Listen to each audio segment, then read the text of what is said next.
Abirami butter அருளிச் செய்ததான அபிராமி அந்தாதி பதிகம் 10. நின்றும் இருந்தும் கிடந்தும் நடந்தும் நினைப்பதுன்னை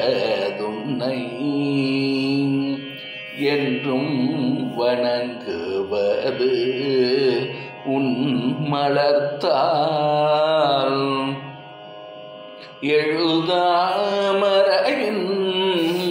ஒன்றும் அரும்பொருளே அருளே உமையே இமயத்தன்றும் பிறந்தவளே அழியா முத்தி ஆனந்தமே.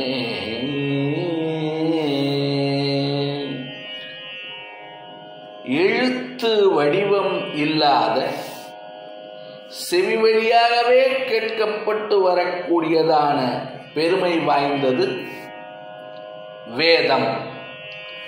எழுதாக்கிழவி என்று கூட அதற்கு ஒரு பெயர் உண்டு. அப்பேற்பட்ட அறிவதற்கு அரிதானதான அந்த வேதத்தினுடைய உட்பொருளாக விளங்கக்கூடிய பிராட்டியே, அருள் வடிவே அபிராமியே, உமையவளே, இமயமலையிலே அவதரித்தவளே, அழிவில்லாத முக்தி என்னும் ஆனந்தமாய் ஒளிரக்கூடியவளே, பிரகாசிக்கிறவளே, ஒன்றிய பொருளே, நான் நின்றாலும் இருந்தாலும் கிடந்தாலும் நடந்தாலும் என் நிலையில் வாழ்ந்தாலும் சதா சர்வகாலமும் நின்னையே தியானிக்கிறேன். நான் வணங்குவதும் நின்மலர் போன்ற பாதங்களையே ஆகும். உன் அருள் மனம் கமழும் மலர்பாதங்களையே எப்பொழுதும் தியானிக்கிறேன், வணங்குகிறேன் என்பதாக இந்த 10ஆம் பதிகத்தினுடைய பொருள் விளக்கமானது அமைந்திருக்கிறது. மறுபடியும் ஒரு முறை இந்த 10ஆம் பதிகத்தை பார்ப்போம்.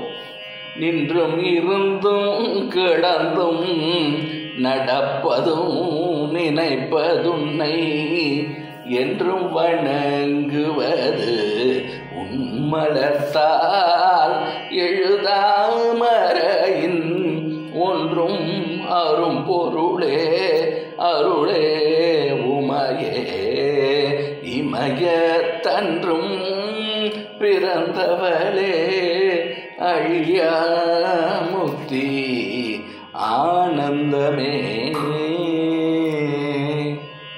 லோகா சமஸ்தா சுகினோ பவந்து.